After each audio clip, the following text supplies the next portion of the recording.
Deseja as coisas espirituais, irmãos. Abra o coração para as coisas de Deus. Seja mais sensível para o mover do Espírito Santo. Eu às vezes me envergonho ao ver senhoras idosas orando a Deus, não pedindo posses, não pedindo bens materiais, mas pedindo a Deus a verdadeira riqueza espiritual. Enquanto muitos crentes aí que gozam de saúde, jovens, estão se desculpando para não orar de joelhos, nós temos irmãos idosos fazendo votos para que Deus dê saúde, para que possa dobrar os joelhos para falar com o Senhor. Deseje um verdadeiro bem celestial. Desperte para as coisas espirituais. Pare de ser um crente frio. Pare de se justificar. Se esforce. Lute. Os dias estão curtos. Jesus já está pertinho de voltar, irmãos. Está pertinho de voltar. Talvez você fale com a boca que Jesus está perto de voltar, mas na prática muitos não acreditam nisso. Se acreditasse, se tivesse essa esperança e convicção, orariam mais, buscariam mais a Deus, viriam mais a igrejas, lutariam mais contra o pecado, abandonariam seus vícios e maus hábitos e se preparariam para se encontrar com Cristo. Seja mais sensível. Abra seus olhos. Salmos 139. Os versículos 1 a 6. Vamos fazer a leitura do versículo 1. Senhor, Tu me sondaste e me conheces. Aqui, meus queridos irmãos, o salmista, em forma de canto, forma de música, ele faz uma declaração dos atributos de Deus. O que são os atributos de Deus? O que é isso? Os atributos de Deus são características pessoais que identificam quem Ele é. São características que Deus possui, que identifica quem Ele é. Para que nós precisamos conhecer os atributos de Deus? Se nós compreendermos quem Deus é, nós viveremos uma vida de forma diferente. Nós primeiro precisamos conhecer a Deus. Quem não conhece a Deus, não conhece a si mesmo. Olhe para os seres humanos. Você assiste um podcast, as pessoas se autoelogiando, não é? Não, eu sou uma pessoa assim, olha, eu sou uma pessoa de caráter, eu sou uma pessoa de palavra, eu sou uma pessoa que amo muito, eu sou uma pessoa... As pessoas se autoelogiam, porque elas nunca conheceram a Deus. O profeta Isaías, um homem santo, um homem puro, um homem justo, usado por Deus para profetizar. Ele profetizava e dizia: ai de não sei quem, ai de fulano, ai de cicrano, ai de beltrano. Ele estava sendo usado por Deus para profetizar contra pessoas e contra nações, pelos pecados delas. Mas um dia Isaías teve a visão da glória de Deus. Ele disse: no ano em que morreu o rei Uzias, eu vi o Senhor. Ele estava assentado sobre um alto e sublime trono, um trono muito alto. Eu vi serafins que voavam, e eu vi a glória de Deus. Era tão maravilhosa que só a barra do vestido de Deus enchia o templo onde eu estava presente. Quando Isaías conheceu a Deus, ele pôde se conhecer de verdade. O Isaías, que era um homem santo,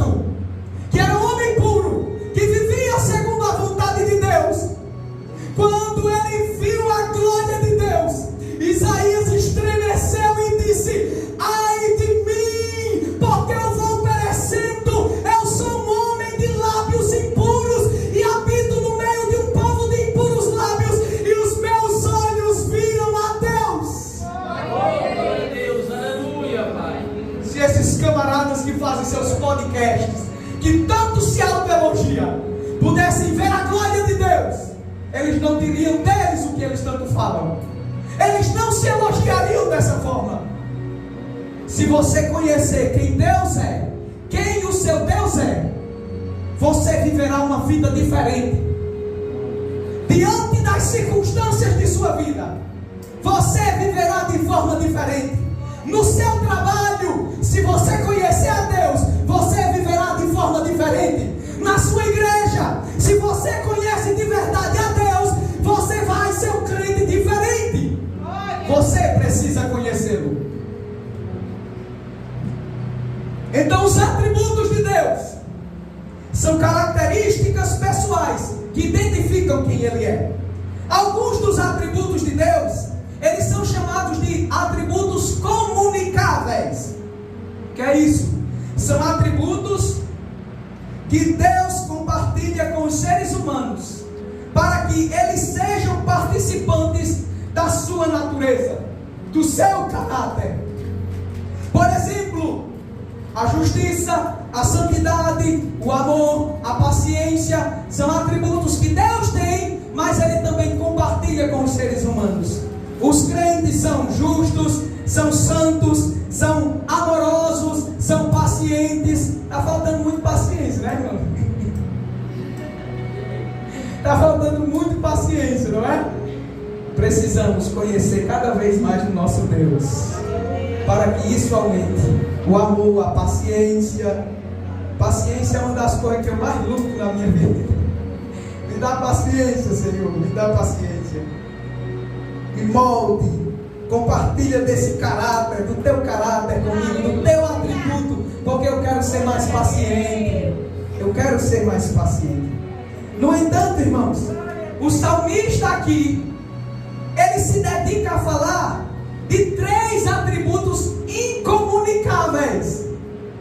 Esses atributos, amor, justiça, santidade, são comunicáveis. Nós também possuímos, em uma medida muito inferior a de Deus, mas possuímos. Mas os atributos aqui são atributos incomunicáveis que somente Deus Ele possui, e Ele não compartilha com ninguém esses atributos.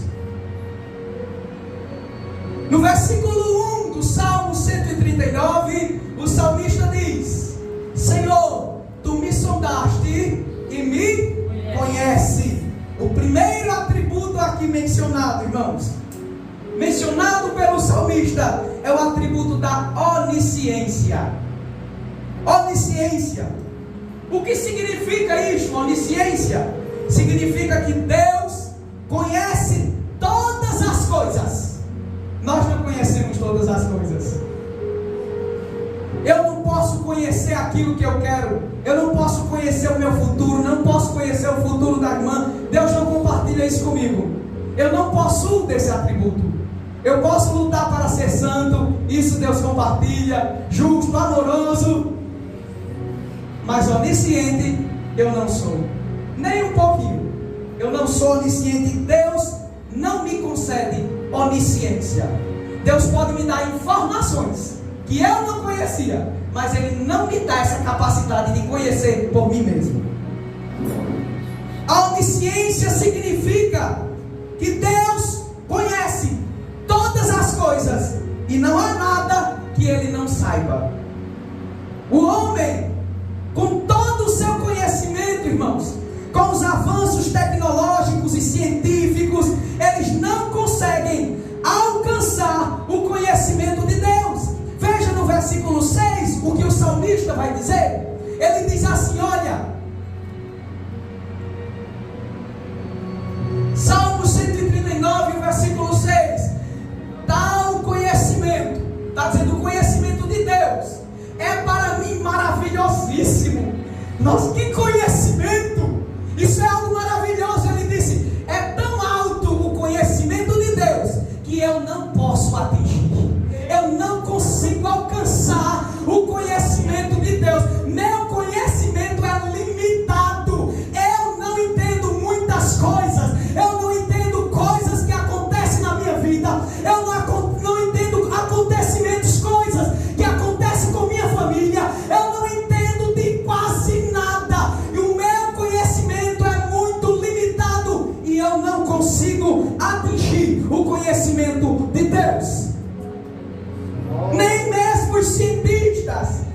os seus avanços tecnológicos, eles não conseguem atingir o conhecimento de Deus.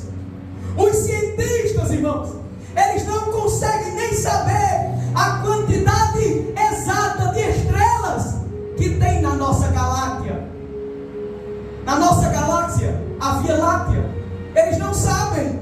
Eles fazem apenas uma estimativa. O que é isso? É um cálculo aproximado, um valorzinho incerto, aproximado da quantidade de estrelas que existem na nossa galáxia, a Via Láctea. E eles estimam que há, irmãos, entre 200 a 400 bilhões de estrelas só na nossa galáxia. Existem diversas galáxias com diversos planetas.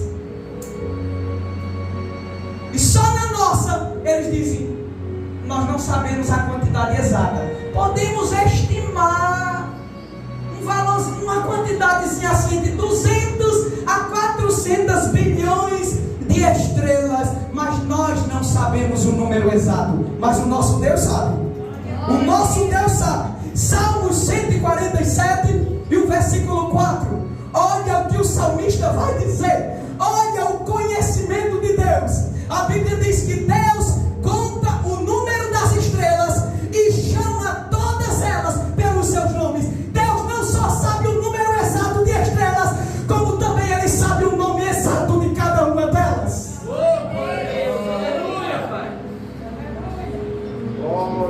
O Deus que sabe o nome das estrelas, preste atenção nisso aqui.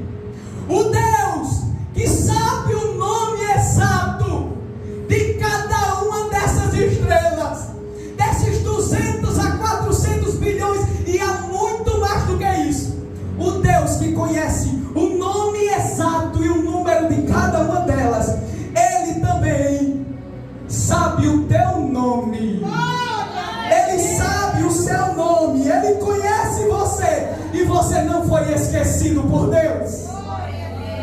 Assim como Ele não esqueceu o nome das estrelas, Ele não esqueceu o seu nome. Ele sabe quem você é, sabe o teu nome. Salmo, Isaías 49, versículo 15 e o 16. Olha o que está escrito. Isaías 49, 15 e 16. Olha o que o profeta Isaías vai dizer. Porventura, pode uma mulher, aqui é uma mãe, porventura, por acaso, é comum de se ver isso, uma mulher esquecer do filho que ainda mama, o filho que ela amamenta. A mãe tem uma extrema sensibilidade com seu filho. Ela acorda de madrugada, qualquer coisinha, ela está acordada, ela é muito sensível para o seu filho. Deus diz, por acaso, uma mãe que amamenta o seu filho, ela pode se esquecer dele? E a resposta é, não, não, isso não é comum. A mãe esquecer do filho que ela amamenta. Aí olha só o que Deus diz. Mas mesmo que isso fosse possível, mesmo que isso fosse possível, eu não me esqueceria de vocês. Próximo versículo, o texto diz, olha só. Vejam, eu escrevi o seu nome na palma das minhas mãos. Eu sei o nome das estrelas, também conheço o teu nome.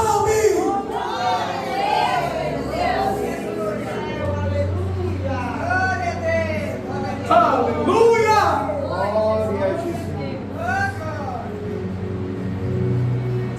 Aleluia! Aqui no Salmo 139, no versículo 1, o salmista diz que Deus, Ele o examina e sabe quem Ele é. Senhor, Tu me sondaste, quer dizer, Tu me examinaste. Tu me examinaste, e o que? Tu sabes quem eu sou, Tu me conheces. Onisciência, Você não sabe quem é a pessoa que está do seu lado. Por mais que você conheça muita coisa externa dessa pessoa, o interior, somente Deus conhece. Somente Deus conhece. É por isso que a gente vê famílias, tanto tempo de casamento, e vem a notícia: eu descobri traição. Você conheceu o exterior, mas não conheceu o interior. As decepções, porque nós não conhecemos as pessoas, não conhecemos ela por dentro, só Deus as conhece. Deus examina cada um e sabe quem ele é. Atualmente, meus irmãos, no mundo, preste atenção, no mundo, estima-se que haja no mundo inteiro uma população de 8 bilhões de pessoas. 8 bilhões de pessoas, um valor aproximado, tem 8 bilhões e não sei quantos milhões. Essa é a população estimativa do mundo, 8 bilhões de pessoas. Mas mesmo em meio a esse tão grande número de pessoas, Deus sabe quem você é. Glória a Deus. Glória a Jesus. Deus sabe quem você é. Aleluia. Aleluia. Oh, glória. Você deveria se alegrar muito mais. Deus sabe quem você é. O prefeito não sabe quem você é. Os vereadores podem não saber quem você é. O presidente não saber quem você é. Mas o Rei dos Reis e o Senhor dos Senhores, Ele vê você e sabe quem você é. Sabe o seu nome, sabe onde você mora e sabe o que você passa.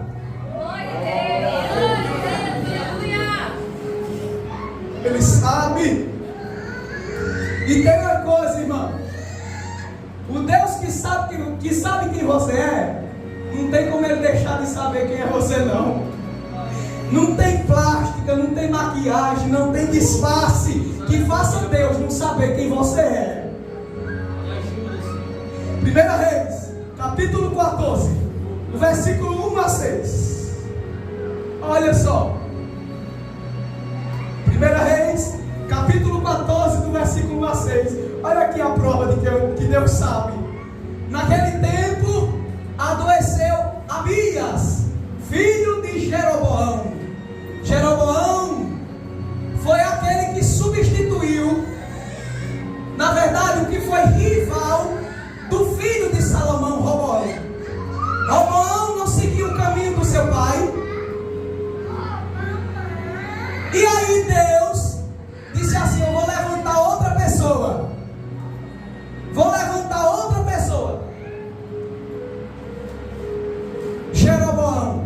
O profeta Aías chegou até Jeroboão, pegou um pedaço de pano, rasgou, deu 10 tiras para ele.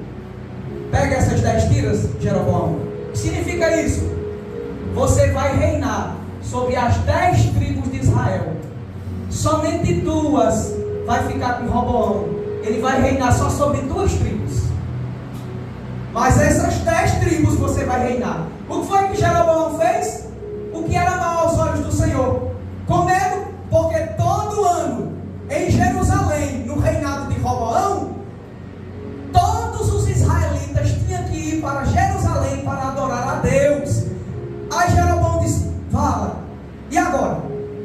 O meu povo, as tribos que eu estou reinando, vão para Jerusalém. É capaz de se arrepender e me tirarem do trono. O que foi que ele fez? Mandou fazer ídolos e disse para as 10 tribos: estes são os vossos deuses, são eles que vocês devem adorar. E por causa disso, ele foi rejeitado por Deus, Jeroboão.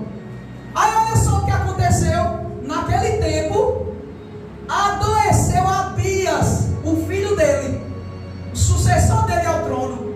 Próximo versículo. E disse Jeroboão à sua mulher, ele disse: ó, levanta-te, levanta-te agora, e ó, disfarça-te, disfarça-te, para que não conheça que você é a mulher de Jeroboão. vai a Siló. Lembra daquele profeta, o profeta Aías, que me deu as 10 tiras de pano, dizendo que eu ia reinar? Pois é, eu pequei contra Deus, e se ele souber que é a gente, ele não vai dar boa notícia para nós não. Então se desfaça, mulher, para ele não saber, e vai lá, e eis que lá está o profeta Aías, o qual falou de mim, que eu seria rei sobre este povo. Próximo versículo.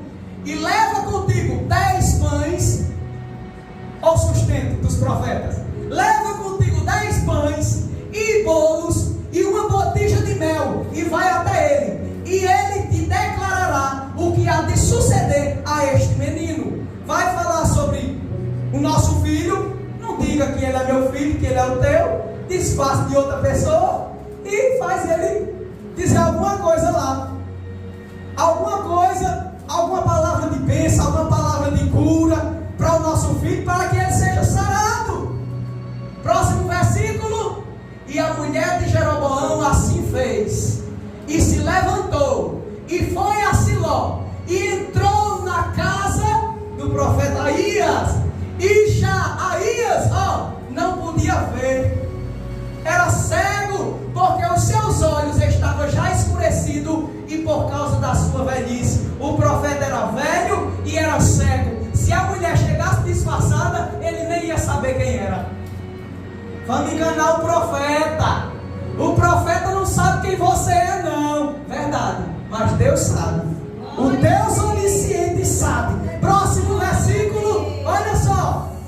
Porém o Senhor, o Deus onisciente, que sabia da trama, que sabia de tudo isso, quem ela era, disse: Aías, eis que a mulher de Jeroboão, ela vem para te consultar sobre o seu filho, porque ele está doente. Mas olha, em vez de você abençoar, em vez de dar uma solução para a cura do menino, você vai dizer assim e assim.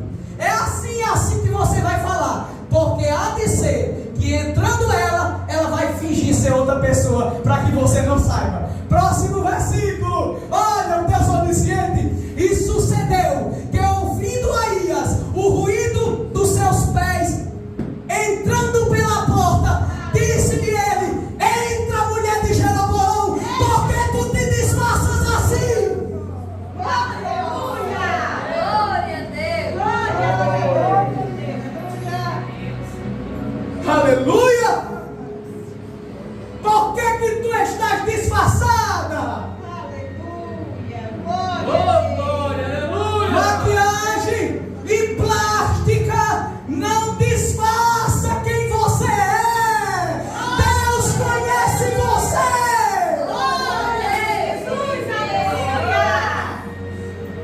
Aleluia. Glória a Deus. O Salmo 139, versículo 2. O salmista, ele vai dizer o seguinte, ao que ele vai afirmar. Salmo 139, verso 12. Ele disse: tu sabes, Senhor. Primeiro, tu me sondas, me examinas e me conheces. Aí ele disse: tu sabes o meu assentar e o meu levantar. De longe entendes o meu pensamento. O salmista aqui está dizendo que Deus sabe o que nós fazemos no nosso dia a dia. Olha só como Deus sabe de tudo. Sabe teu nome, sabe quem você é, sabe até o que você faz no seu dia a dia. Tem aqueles crentes que inventam desculpa de tudo. Passa o dia na TV, passa o dia assistindo novela, série de Netflix. Aí eu não tenho tempo de orar, é tanta perturbação na minha casa. Não, perturbado é você. Está inventando desculpa. Deus sabe o seu assentar e o seu levantar. Ele sabe quando tu se assenta, quando tu se deita e diz eu vou dormir. E Deus sabe quando tu se levanta. Ele sabe também o tempo que você tem de sobra para servir a Ele. E você está sendo negligente. Ele sabe. Ele sabe. Ele sabe o teu assentar e o teu levantar.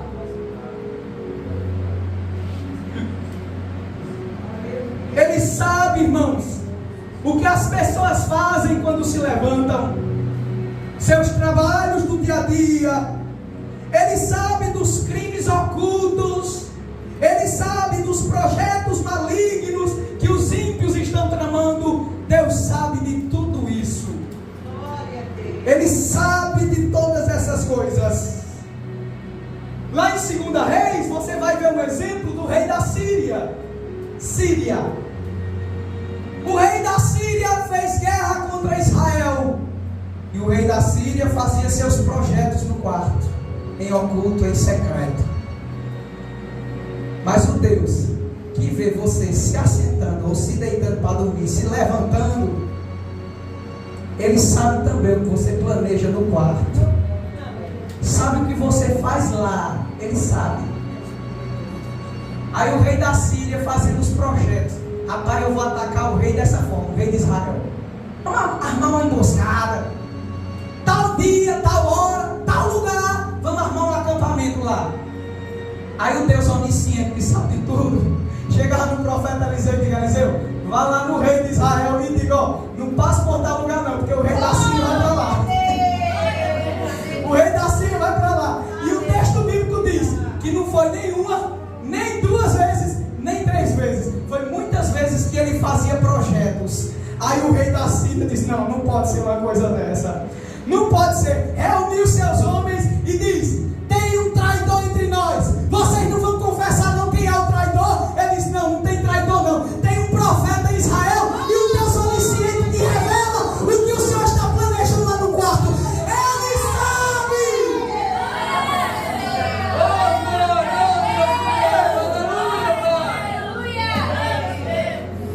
Deus sabe das tramas maléficas.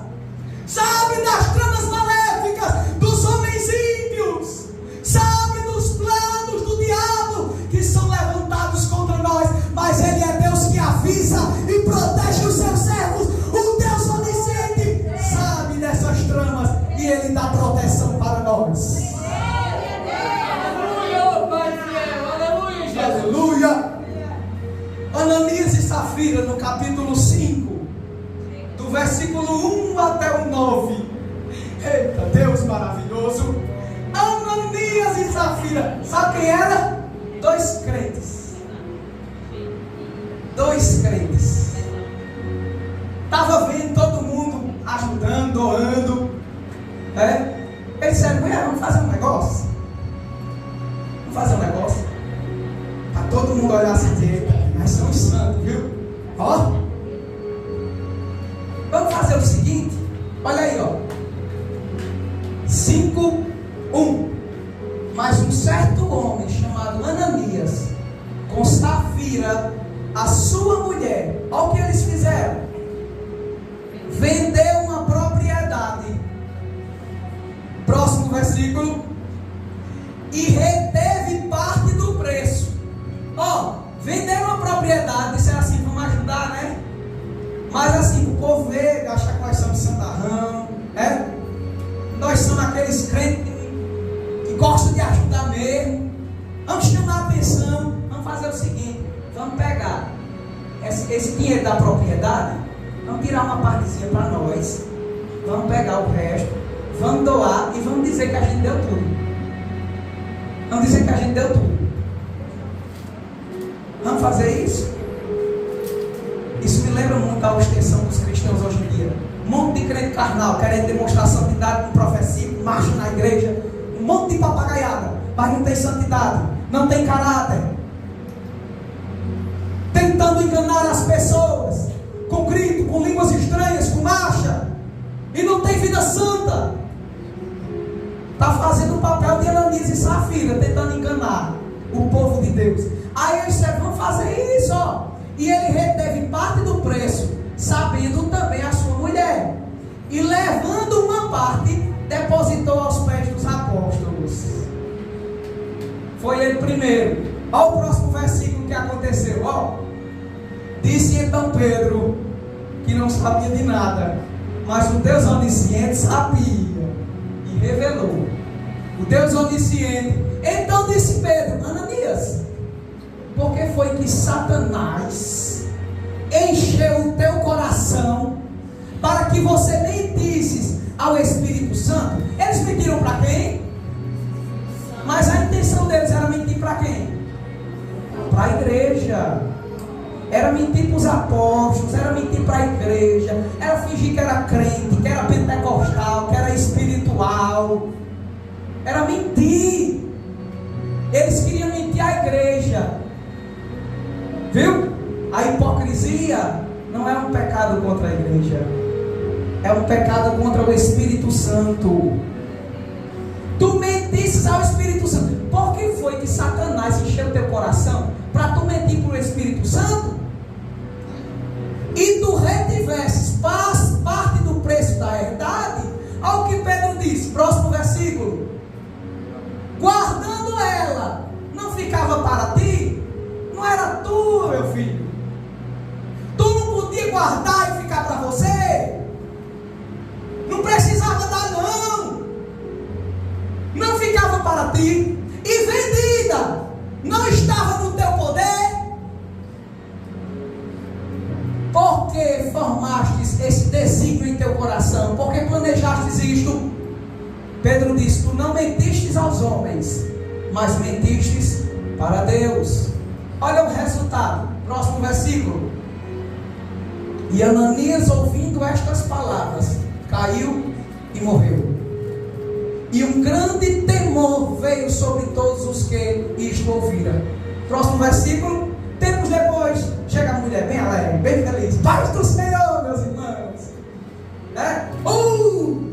Fidequinha, já aquele estilo pentecostal, né? Daquelas irmãs do coque, né? Que quer a marcha, que quer o poder, falta vida. Aí chegou. Você está fechado, né? É o versículo 4, né?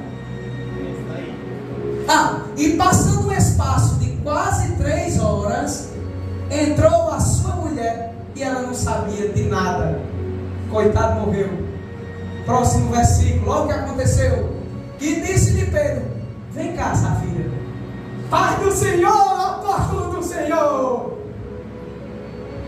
Disse-lhe Pedro: me diz uma coisa. Tu vendestes, portanto, aquela herdade? Foi esse o valor? Foi. Dei tudinho. E ela disse: sim, foi portanto. Próximo versículo. Então Pedro lhe disse: por que é que entre vós vos consertastes para tentar o Espírito do Senhor? Pedro disse: olha ali para a porta. Olha lá na porta. Ela olhou na porta. Aí disse: está vendo aqueles rapazes ali, ó? Está vendo eles ali? Aqueles ali foram as pessoas que foram enterrar, sepultar teu marido. E eles vão levar você também. Próximo versículo. E logo caiu aos seus pés e morreu. Não seja um cristão hipócrita. Não seja um cristão hipócrita. Não minta para os seus irmãos. Não brinque de ser profeta. Não brinque de ser espiritual. Não brinque de ser crente. Seja crente. Seja crente. Seja crente de verdade. Saia na rua. Dê testemunho na sociedade. Venha para a igreja. Louve a Deus, mas com os teus lábios puros. Com tua vida santa. Seja crente com sinceridade. Não minta para o Espírito Santo, porque o pecado é sério. Se arrependa. Os irmãos vão te enxergar como crente. Aleluia! Oh, glória! Os irmãos vão me enxergar como crente enquanto não verem quem eu sou no oculto. Mas Deus conhece o profundo, o oculto, o escondido. Deus conhece o que está nas trevas. Deus sabe o que se faz entre 4 paredes. Deus sabe o que você faz no quarto, na sala, no banheiro. Deus sabe o que você faz quando ninguém está. Ele está, Ele contempla e sabe o que você está fazendo. Ele sabe. até mesmo os nossos pensamentos mais íntimos são conhecidos por Deus. Salmos 139, no verso 2, o salmista vai dizer isto, ele vai afirmar com total clareza. Ele diz: de longe, precisa estar perto não, de longe, entendes o meu pensamento. Deus sabe o que você não fala, o que você não diz, o que você não mostra, mas Ele sabe o que você pensa. Ele sabe o que você pensa. Você não fala para ninguém, está guardadinho aqui, ó. É do coração do homem, né? Que sai prostituição, assassinato, furto, tudo vem do íntimo, pensamento, aqueles desejos alimentados no interior, e ninguém sabe, mas Deus sabe. Nossos pensamentos são conhecidos por Deus. Mateus, o capítulo 5, versículo 28, veja o que o nosso Senhor Jesus Cristo diz. Mateus, o capítulo 5 e o versículo 28, Jesus diz: eu, porém, vos digo que qualquer que atentar numa mulher para a cobiçar, já em seu coração, lá no interior, ele cometeu adultério com ela. Ele não tocou nela, ele não se envolveu com ela, não se relacionou com ela, foi só no coração. Mas a Bíblia diz: ele já adulterou com ela. Ele já adulterou. Talvez alguém diga: mas ninguém vê o meu coração. Desde que eu me vista como crente, que eu dê glória como crente, que eu fale como crente, ninguém vai saber. Mas Deus sabe.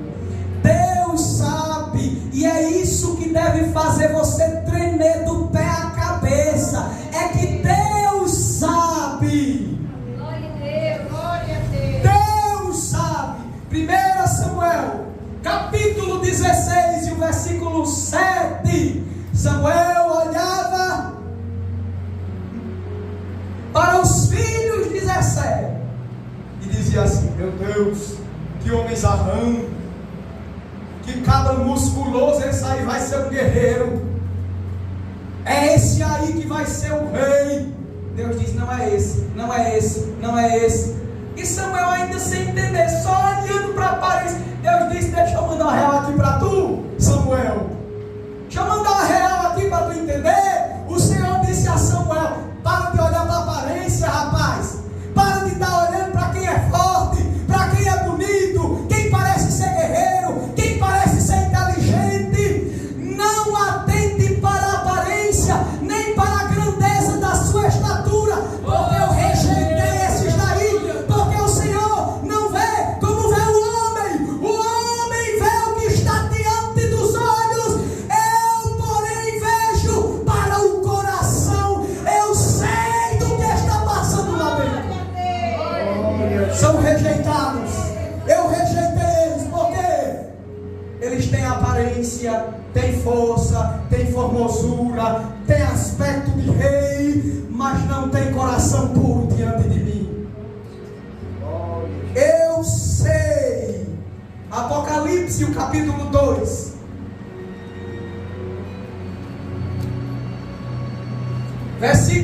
Bota o versículo 22 para a gente ver. Versículo 21.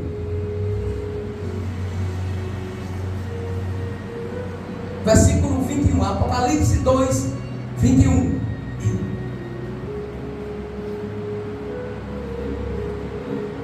E dei-lhe tempo para que se arrependesse da sua fornicação, e não se arrependeu. Isto era o estado de uma igreja envolvida em imoralidade.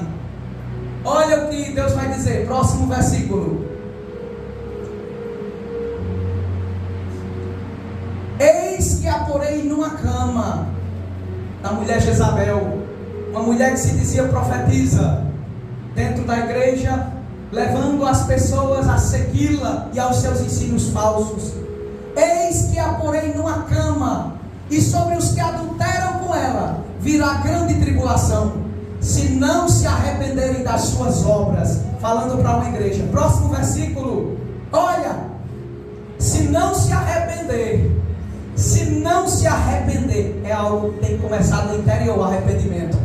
E destruirei com morte os seus filhos, e todas as igrejas saberão. Todas as igrejas, essa mensagem é atual, as igrejas estão precisando entender isso. Todas as igrejas saberão que eu sou aquele que sonda as entranhas, as mentes e os corações. Eu, o Senhor, conheço o interior de cada um. Eu sei quem se arrependeu, quem está arrependido e quebrantado. Eu não.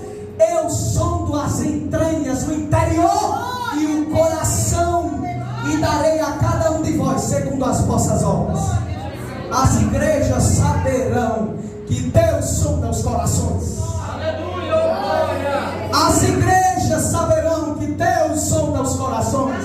As igrejas estão cheias de pecados e imoralidades, começando dos obreiros, começando dos pastores, envolvidos em corrupções, imoralidade, adultério.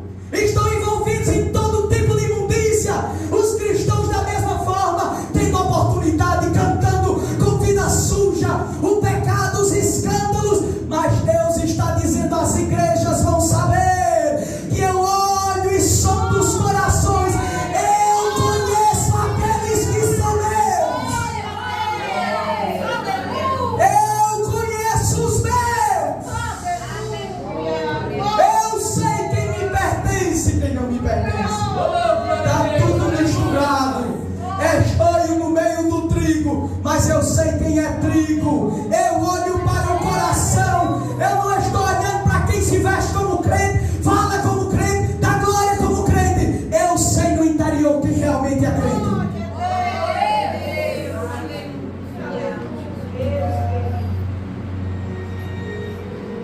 Não se preocupe. Não se preocupe se as pessoas olham para você e dizem: você não é crente. Tu não é crente não. Tu era crente. Está no lugar errado. Aí você olha para você e diz: lugar errado? Eu mudei, foi minha vida. No lugar errado? O lugar errado é você, que faz tempo que não mudou sua vida. Eu não preciso que você olhe para mim e me reconheça como crente.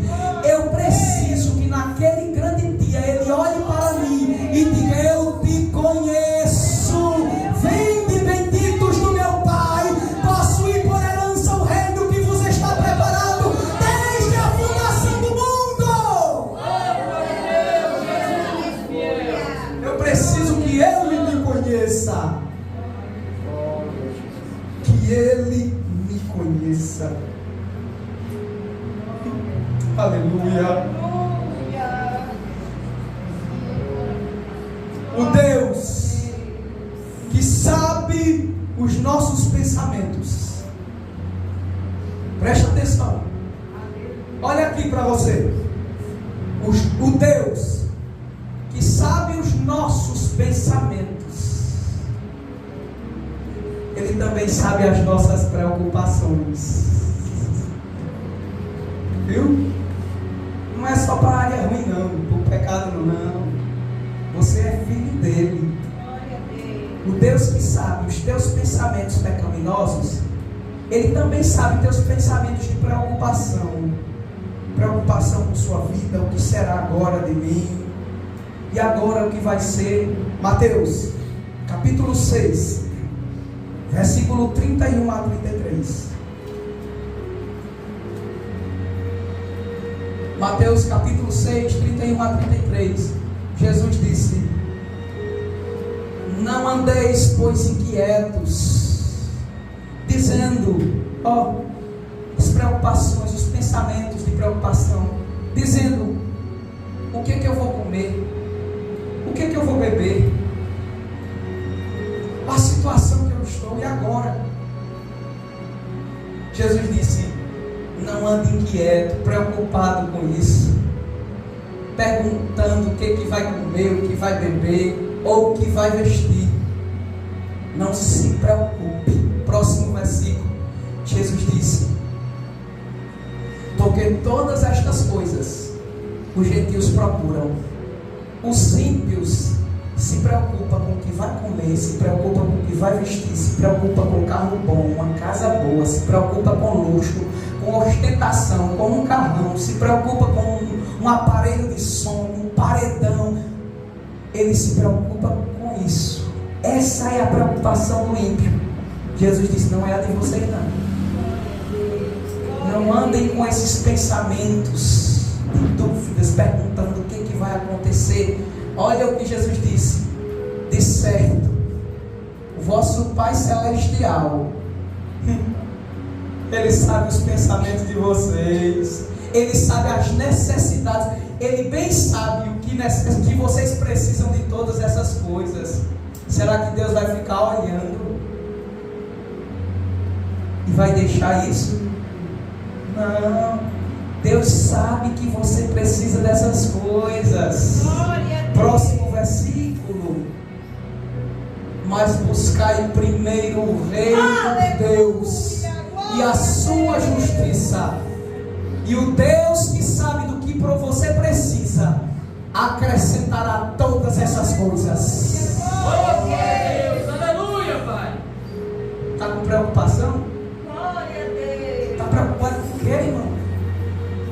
Tu está preocupado? Deus sabe teus pensamentos, viu?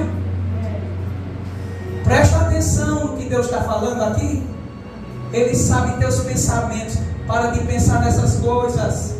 Para de estar se perguntando: o que será de mim?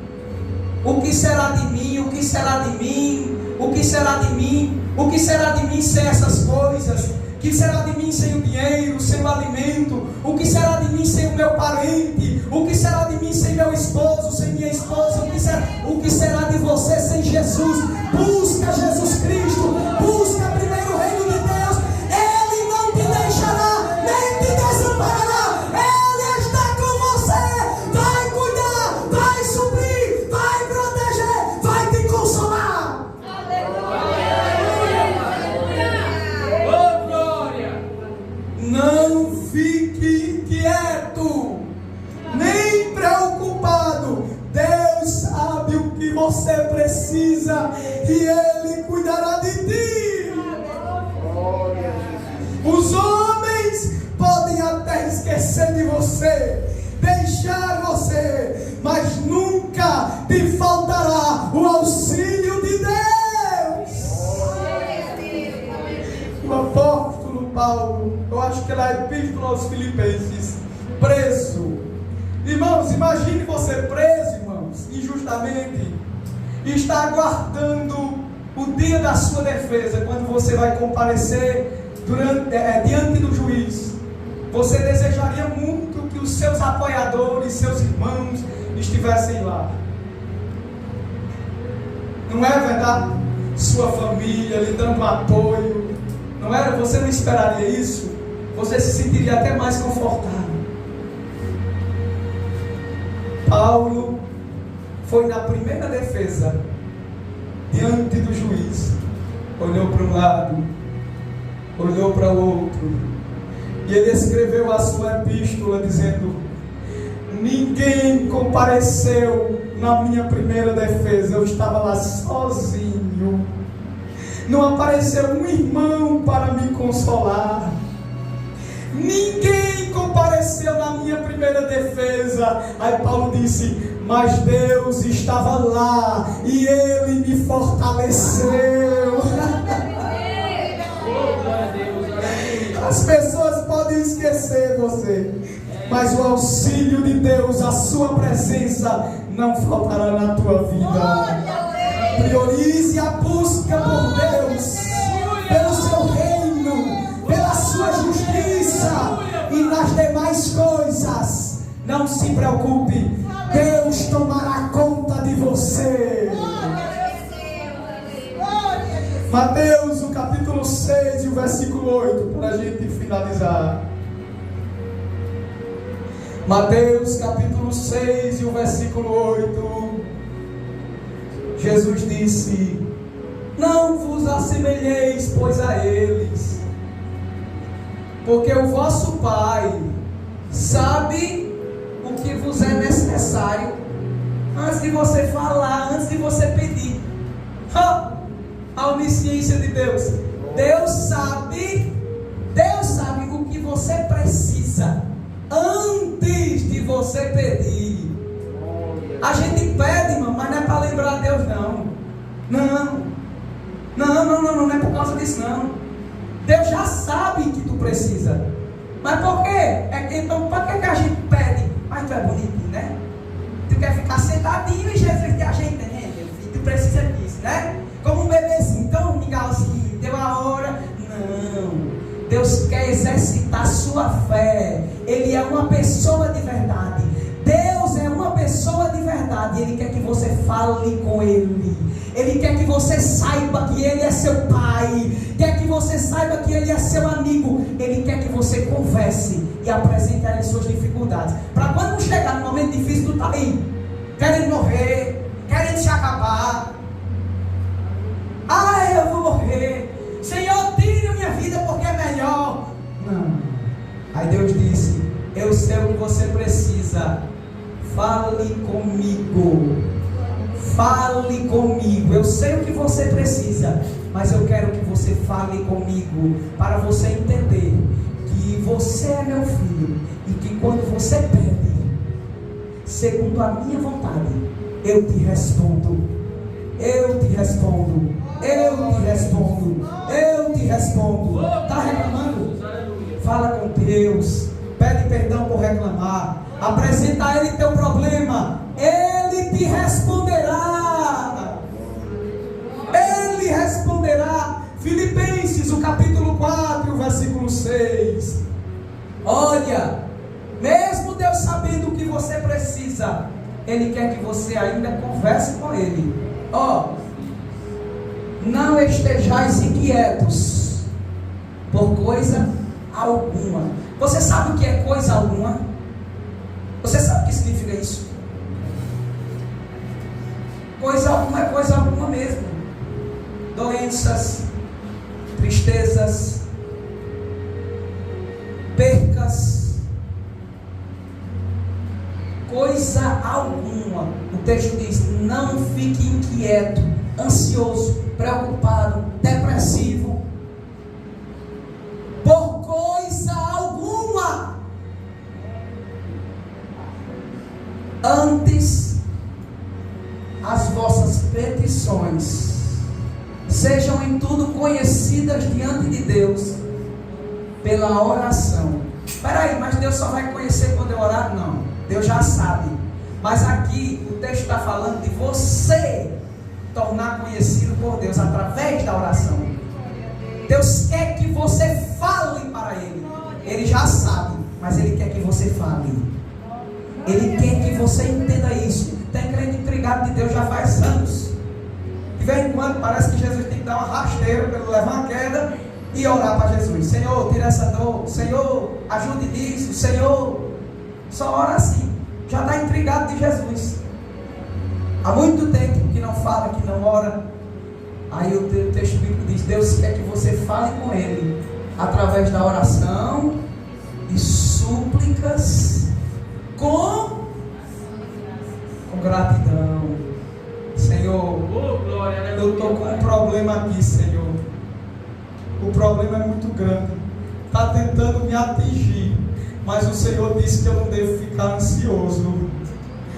Senhor, mas eu não vou ficar. Sabe por quê? Porque eu lembro a ação de graças. Eu lembro que eu passei por um momento difícil e o Senhor estava comigo. Eu estou passando também por esse momento, mas eu te sou grato, porque eu sei que o Senhor que esteve comigo também estará, permanecerá comigo nessa luta. Deus quer que você adquira experiências. Experiência. Você se lembra do pastor Davi? O pastor Davi lá, cuidando de suas ovelhas, aí aparecia o leão, aí ele matava o leão. Aparecia o urso, matava o urso, tirava a ovelha, libertava a ovelha que o urso ia matar. Olha as experiências de um jovem pastor. Matou o urso, matou o leão, aí apareceu um gigante. Ai, meu Deus do céu, não. Ele chegou para Saul e disse: eu vou matar o gigante. Saul, tem um monte de guerreiro aqui, tu vai matar o gigante? Vou. Pega minha armadura. Não dá certo não. Eu não aguento essa armadura não, é pesada demais. Tu vai fazer o quê? Vou usar as minhas armas de pastor. Vou usar pedra e uma funda. Só isso. Saul, como Davi? Como é que tu vai conseguir dessa forma experiências com Deus? Oh, é aí que a ação de graças deve estar. Viu? A ação de graças deve estar aí, lembrando de tudo que Deus fez por você. Quando Saul perguntou como tu vai enfrentar o gigante, vou, meu filho, com que experiência? Tenho experiência. Eu matei o urso, matei o leão, e com o filisteu não vai ser diferente. Deus estará comigo. Chegou de frente para o gigante. O gigante: você acha que eu sou um cão, é? Para você vir para mim com pau e pedra? Eu vou matar você, eu vou fazer isso com você, só nas ameaças. Aí Davi olha e diz: tu vem para mim, tu vem contra mim com lança e escudo, essas não são tuas armas, mas eu vou a ti em nome do Senhor, em nome do Senhor, em nome do Senhor, eu serei vitorioso. O Deus que esteve contigo no passado estará contigo nessa luta. Ore, fale para Deus com ação de graças. Te agradeço, Deus, pelo teu cuidado, pela tua proteção, e porque o Senhor está ouvindo minha oração e vai cuidar de mim, vai cuidar de mim. Deus cuidará de ti. O Deus onisciente sabe a tua necessidade e Ele vai cuidar de você. Amém.